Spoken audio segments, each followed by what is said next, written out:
The rain fell in a gentle mist as I stood outside the Willowbrook HOA clubhouse that fateful evening, my heart pounding against my ribcage like a gavel in one of those endless board meetings.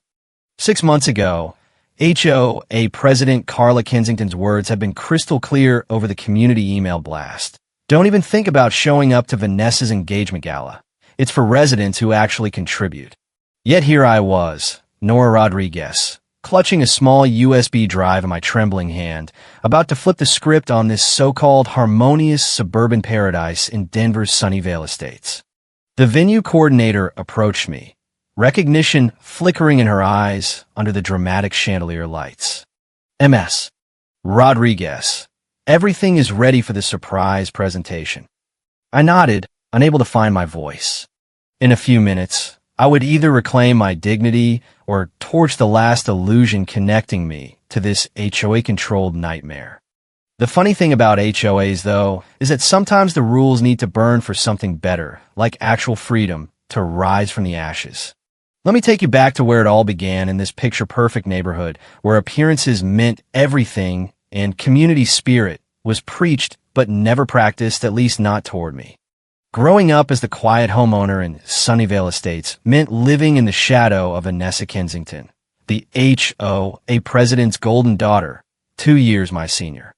Vanessa was everything the board loved, outgoing, Instagram perfect, and ambitious in ways that screamed future influencer wife. While I buried myself in quiet evenings designing eco-friendly products for my garage, technically violating Covenant 4.2 on no visible home businesses, Vanessa chased likes and validation through sponsor posts. Carla Kensington, our iron-fisted HOA president, orchestrated the neighborhood dynamics with the precision of a parking ticket machine.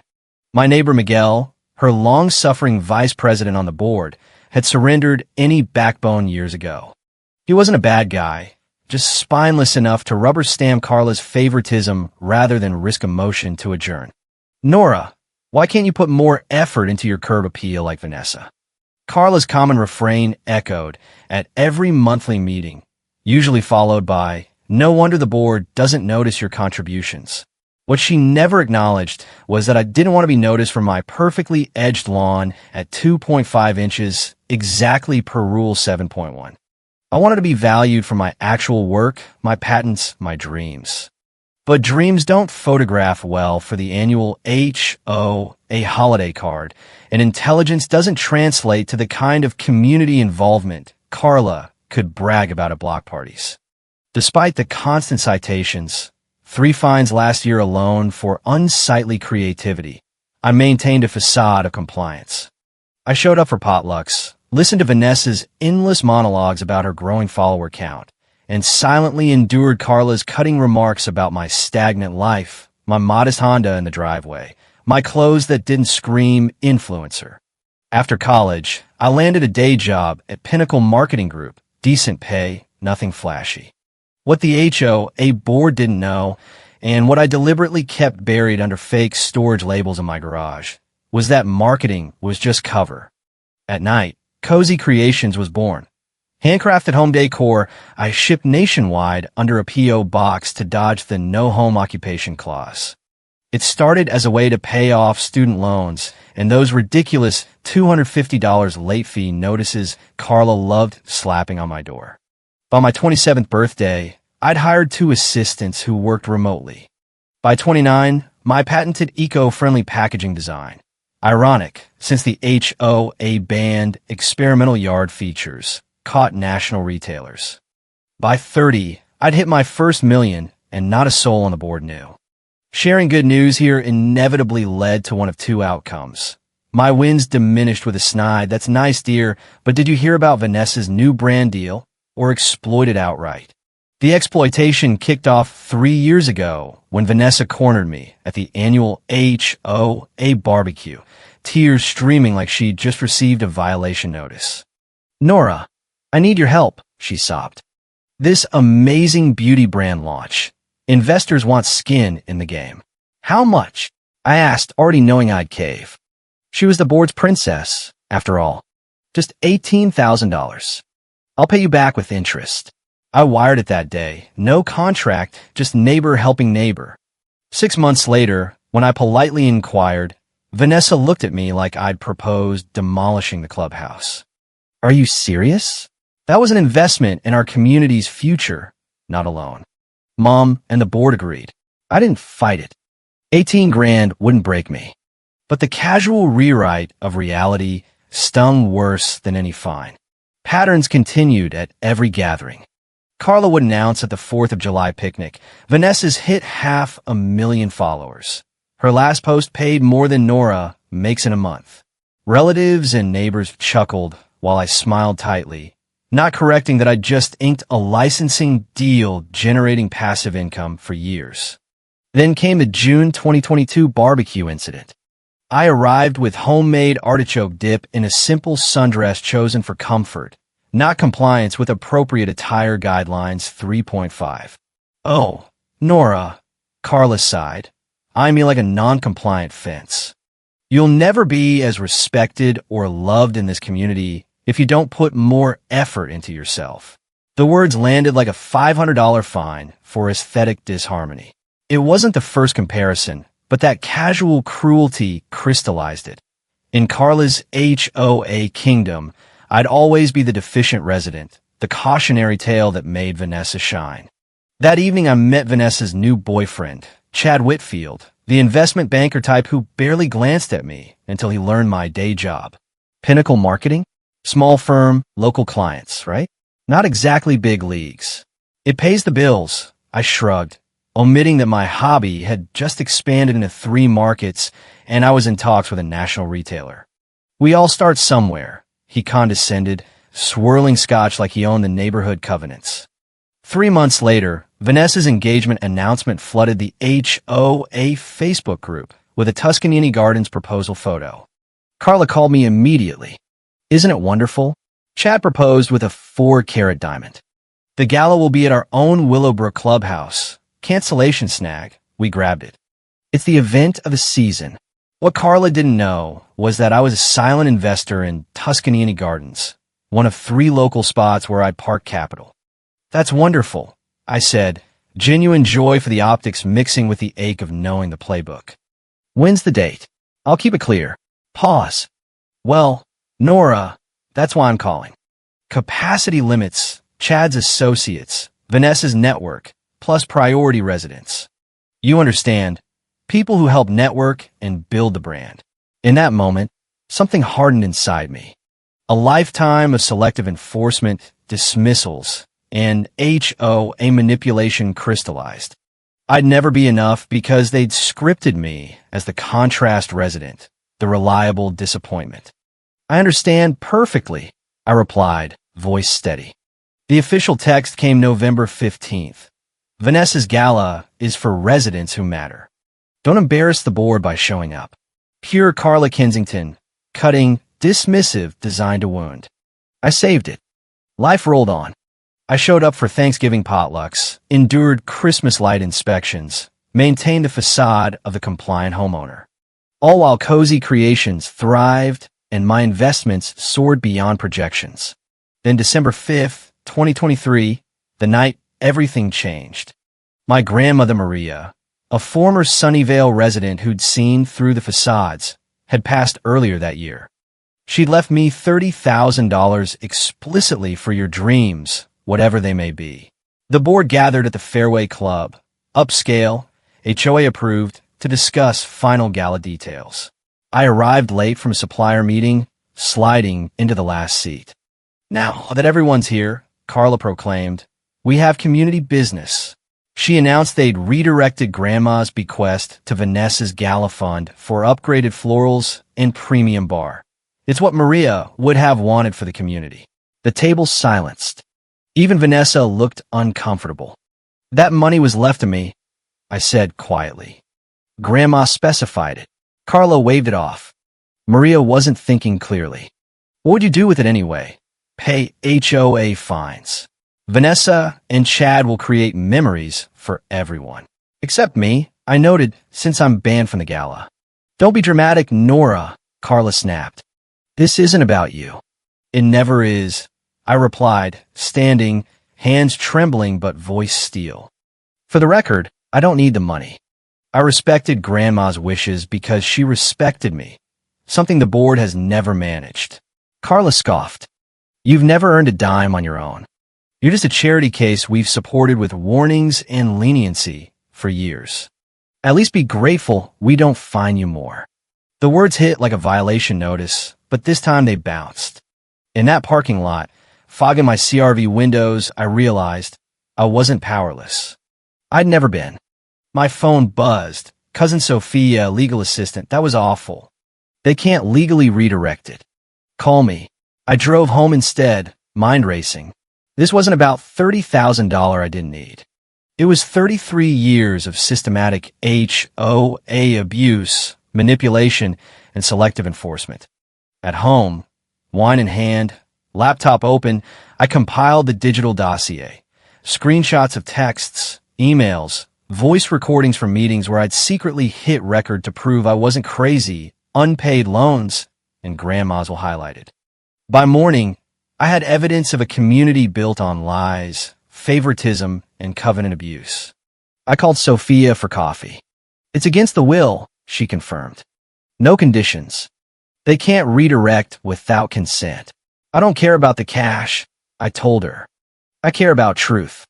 For once, I want consequences. Sophia softened. I've watched Carla target you for years. It's not right. Validation from a fellow resident felt like water in a drought. What are you thinking? I'm done being the HOA scapegoat. Next day, sick call at work, consultation with Amanda Whitfield of Whitfield Legal Group. No relation to Chad, she assured with a wry smile. I laid out everything. The will, the evidence, the pattern. Options include contesting the inheritance, Amanda said. But you want more. I wanted to know who I really am. Consequences. We discussed defamation from Carla's public slights at meetings, but I held off on suits. Leverage first. As January 2024 rolled in, Gala prep intensified.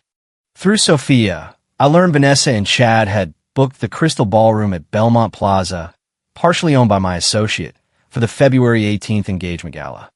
An idea sparked. January 10th, back with Amanda. I want to attend that gala and tell my story. Risky if uninvited, she cautioned. I'll be invited, I said confidently.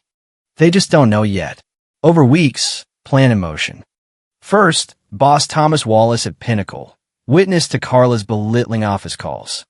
Need a favor, might require acting. Thomas grinned. You've never asked for anything in 5 years. Done. Next, Julia Santos at Tuscany Gardens, my silent investor partner. She loved keeping my secret and helping. January 25th, Thomas phoned Carla. Mrs.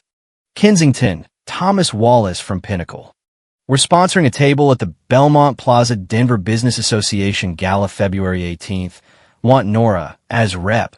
Carla smelled opportunity. February 18th? That's Vanessa's event at the same venue. Nora could combine. Save your company a ticket. Thomas played along perfectly. Ideal. Nora will RSVP directly. Invitation secured. Not from kindness, but Carla's opportunistic greed to milk corporate resources for her daughter's big night. Final piece. Meeting with events coordinator Rebecca Torres at Belmont Plaza, a Cozy Creations regular. MS. Rodriguez. I had no idea you were tied to the Kensington Gala. Your products are everywhere in my place. Small world, I smiled. Call me Nora. I pitched a special surprise video tribute for the couple. Rebecca bought it hook, line, and sinker. No questions why the problem resident was arranging it. As February 18th neared, calm settled.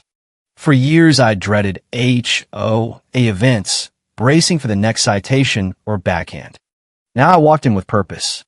Night before, I finalized the USB presentation and splurged. Emerald green dress from Hamilton Plaza Boutique. The saleswoman recognized me as the Cozy Creations founder and investor legend. Honor to serve you, MS. Rodriguez. I smiled, knowing my certain circles were about to crash Carla's world. Morning of the gala dawned crisp. I prepped mentally, stepping fully into my identity after years of deliberate dimming. Arrived 30 minutes early. Rebecca greeted warmly, showed me to prep room. Already just signal. I handed over the USB, heart pounding, but resolve iron.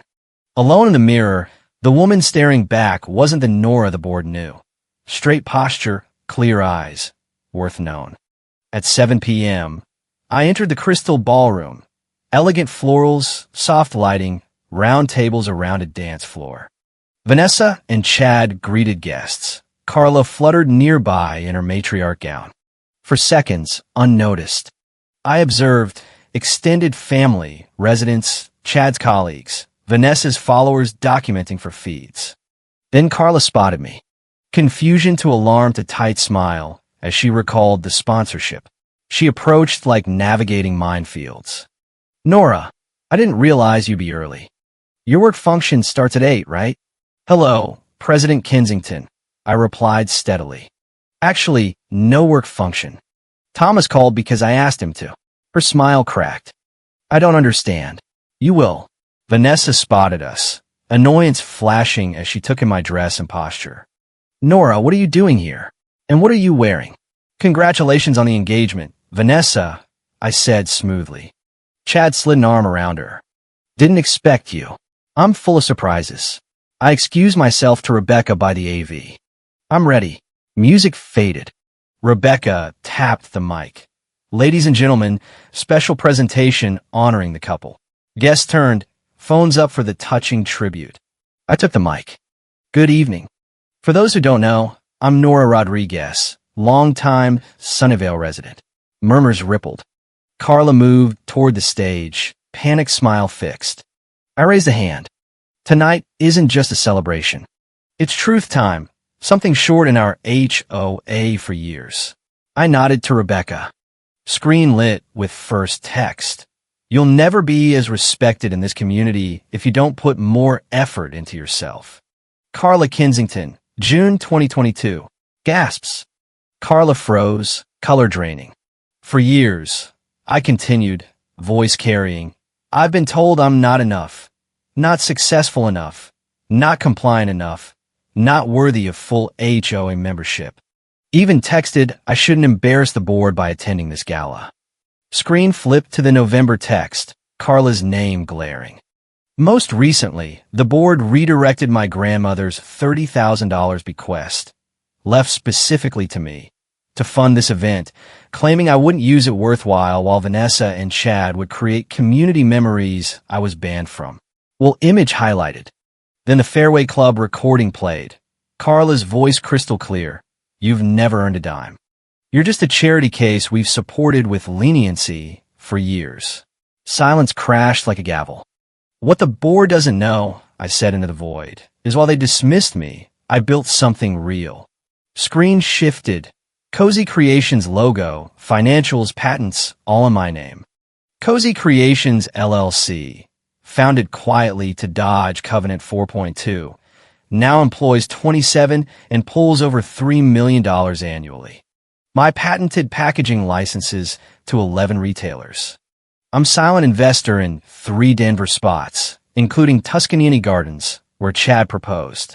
Chad's head jerked, disbelief dawning. Whispers swelled. I kept it secret not from shame, but because sharing here meant diminishment or exploitation, like the $18,000 I loaned Vanessa for her brand, rewritten as community investment with zero repayment. Bank transfer and evasion text displayed. I'm not here to embarrass, I added, though Carla's neck flushed crimson and Vanessa's smile froze. I'm done hiding. Done pretending I'm less to keep others comfortable. Done accepting treatment no resident should endure. Deep breath. I don't need grandma's $30,000. I want respect, freely given in a healthy community, not earned via status or rules. I've donated it in her name to the Denver Women's Business Initiative, helping women build despite petty barriers. And my attorney will pursue defamation against anyone spreading falsehoods about my character. Carla found her voice, shrill. Nora, this is ridiculous. Ruining Vanessa's night with exaggerations.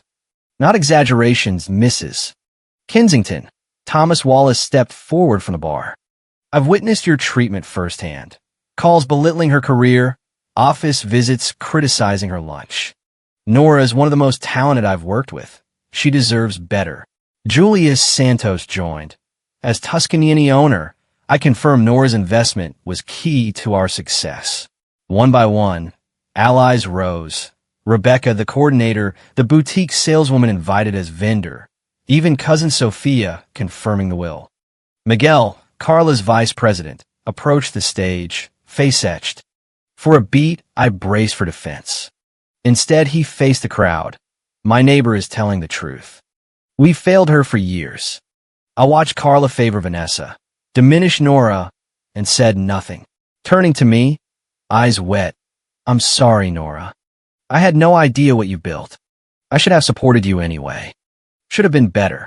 That simple admission cracked the wall around my heart. Not forgiveness yet, but a start. Vanessa stormed the stage, Chad trailing stunned. How dare you? This is my night. You've always been jealous, stealing my moment with lies. I met her gaze. Everything documented, Vanessa. This isn't jealousy, it's dignity and truth. Consider it for your married life. I handed the mic to Rebecca and stepped down.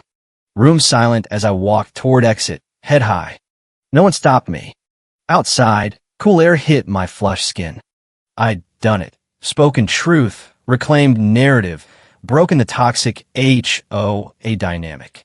Whatever next, I'd face as real Nora Rodriguez, successful entrepreneur, valued friend, woman of worth. Phone buzzed. Sophia, Thomas, Julia checking on me. I smiled, realizing my chosen community of people who saw me truly. About to call a ride when doors opened. Turned, expecting Carla or Vanessa for round two. Instead, Miguel, older and vulnerable. Nora, please, can we talk? I hesitated, guarding my peace. Not sure anything left, Miguel. Everything left. 33 years of things I should have said. His genuine remorse, desperation of a man facing passivity's cost, made me nod. Not tonight. I need time. But yes. Relief flooded him. Thank you. More than I deserve. As he turned back, I called, Miguel, prep Carla for Amanda Whitfield next week. I meant the defamation. He nodded soberly. I understand. And for what it's worth, you're right to stand up. Long overdue. He vanished inside. I called a ride, heading home. Night one is planned, yet nothing is expected. I'd anticipated satisfaction, maybe vindictive glee. Instead, profound liberation from authenticity after strategic self-diminishment. In days after, fallout predictable yet surprising. Vanessa's socials went silent after party videos circulated. Followers who attended posted the drama. Chad's family distanced, embarrassed. Carla swung between rage and narrative control, calling residents claiming I'd had a mental break. Few bought it. Turns out many had seen her selective enforcement over years. Uncomfortable, but silent. Now, with silence broken, others spoke up. The Amanda meeting, when is scheduled. Carla arrived with her attorney, wounded dignity mask on. Tense, but productive. In exchange for dropping defamation, she'd sign acknowledgement of attempted will violation, written apology for public statements, and respect my new boundaries. This is extortion, she spat, signing. No, Mrs. Kensington, Amanda replied coolly. Accountability. Big difference. Miguel contacted me separately for coffee. He brought letters Grandma had written him over years, voicing concerns about the HOA dynamic and worry for me. She saw it, he admitted, sliding them over. Tried telling me, but I avoided conflict. I skimmed. One from a decade ago. Miguel, your young neighbor has fire Carla seems determined to extinguish. Stand up, or who will? Why now? I asked. He sighed. Because someone saw you when I failed. And I'm trying to fix how bad it got. Carla and I are separating. I moved out last week. News surprised me less than expected. I'm sorry, I said genuinely. Don't be. Long overdue. Your courage made me see how much I've avoided truths. I don't want that anymore. We talked 3 hours, starting slow excavation of dysfunction, building honest ties. Not forgiveness yet, A start. Vanessa was less receptive. Brief tense call where she accused me of sabotaging out of jealousy, then blocked me, scrubbed me from her feeds. Via Sophia, her beauty brand stalled as investors fled citing instability after meltdown clips went viral. In April, I decided, relocate Cozy Creations HQ to Seattle. Growing customer base there, plus Julia eyeing new restaurant with my backing. Move offered physical distance from drama while expanding business. Before leaving Denver, final talk with Carla, she requested visiting my apartment first time in years. Eyes widened at tasteful furnishings, original art, proof of hidden success. You've done well, she said, tone odd mix of pride and regret. Yes, I agreed simply. I have. We sat, atmosphere thick with recriminations. Reconsider Seattle, she said. So far. And with everything, the community needs healing. Can't do that with you across country. I studied her face for remorse. Saw only old pattern, control, making my choices about her needs. Mom, Carla, I corrected gently. I'm not moving to punish. It's right for business, for my life. Healing happens regardless of distance. It's how we treat each other, not proximity. She frowned, fidgeting. You've always been dramatic. All HOAs have issues. Ours is no different. There, the disconnect. In her mind, systematic targeting, manipulation, casual cruelty were normal rules I was too sensitive for. That's where you're wrong, I said. What happened wasn't normal or okay. I spent years thinking something wrong with me for not accepting it. Now I know, problem was never me. It was a system requiring me to be less so others could be more. She stood abruptly, expression slamming shut. Pointless. You've decided to abandon the community, just like humiliating us publicly. I stayed seated, refusing bait. Not abandoning. Choosing myself for first time. Doesn't mean I don't care about you, Miguel, even Vanessa. Just means I care about me too. She left, door clicking quietly, more final than slam. I sat long after, sadness, relief, hope mixing. 2 weeks later, boarded plane to Seattle, leaving apartment and toxic dynamics.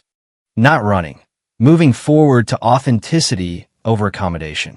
In months following, established Cozy Creations in converted Capitol Hill warehouse. Flagship store downstairs, showcasing my products and other artisans. Business thrived, new markets lines. Miguel and I kept contact via video, occasional visits, slowly building respect-based relationship. He'd filed for divorce. Process contentious as Carla fought lifestyle funded partly by my silent investments, ironically. Vanessa's wedding plans scaled back dramatically after Chad's associates withdrew. Willowbrook canceled bookings citing reputation policy against non-harmonious events. Irony delicious. In July, Seattle Business Conference, I spoke on sustainable packaging. Post-presentation, tall man with kind eyes approached. Fascinating. I'm James Kavanaugh, tech, but into sustainability. Coffee? Pick your brain on collaborations. 6 months earlier, I downplay. Now I smile, met gaze. I'd like that. I'm Nora Rodriguez. Nice to meet you, James. Exchanging contacts, quiet certainty, new chapter starting. Not just business or possible romance. Life where I'd never shrink for others' expectations or insecurities. The girl who'd hidden her light for decades? Gone. In her place, woman knowing her worth, finding voice, never apologizing for shining in world too often demanding dim. My name is Nora Rodriguez, and this is my truth. HOA rules be damned. But the real satisfaction came in ripples. Carla's board position crumbled as residents, empowered by my stand, filed complaints about selective enforcement. Multiple audits revealed her misuse of funds, including that redirected inheritance attempt. She resigned in disgrace, muttering about ingrates while packing. Vanessa's scaled-back wedding became a quiet courthouse affair after Chad's family cited optics. Chad himself distanced, citing professional concerns. Meanwhile, my Seattle move exploded cozy creations. New flagship drew crowds. Partnerships with tech firms via James turned into joint sustainability ventures netting 7 figures in first year alone. I hired locally, mentored women escaping similar systems, whether family or HOA, through the initiative I'd funded with grandma's money. Miguel visited once, bringing updated divorce papers and a quiet pride. "You inspired me to finally file," he said over coffee. "Seeing you stand up showed me passivity costs everything." We laughed about old absurd rules, lawn measurements, flag bans, the time Carla cited me for excessive creativity on a single potted plant. Black humor in hindsight. Nothing says community love like finding a resident for breathing wrong. Sophia kept me looped on Sunnyvale gossip. The new board rewrote covenants with resident input, loosening home business rules in my honor. "Your USB presentation went viral in HOA forums," she texted. Karen stories everywhere now call it the Rodriguez reckoning. Even Chad's banking firm quietly dropped Vanessa as brand risk after clips resurfaced. Her beauty line folded. Last I heard, she took a retail job, learning the hard way that followers don't pay fines. As for Carla, she moved to a non-HOA condo across town, reportedly ranting to anyone listening about that ungrateful Rodriguez girl. But fewer listened. My chosen family, Thomas, Julia, Rebecca, Sophia, now James, grew. We hosted low-key gatherings with zero covenants, just real talk and zero judgment. One evening, James and I walked Seattle waterfront. He asked about the Gala night. I recounted without bitterness, just facts laced with the satire I'd earned. "Sounds like you turned their rulebook into confetti," he chuckled. "More like shredded it with evidence," I replied. Best part? Realizing I never needed their approval. Years of enduring selective enforcement, public shaming at meetings, the casual cruelty of being the problem homeowner, while Vanessa basked in favoritism, all flipped when truth dropped. The USB wasn't just files. It was years of recorded absurdity.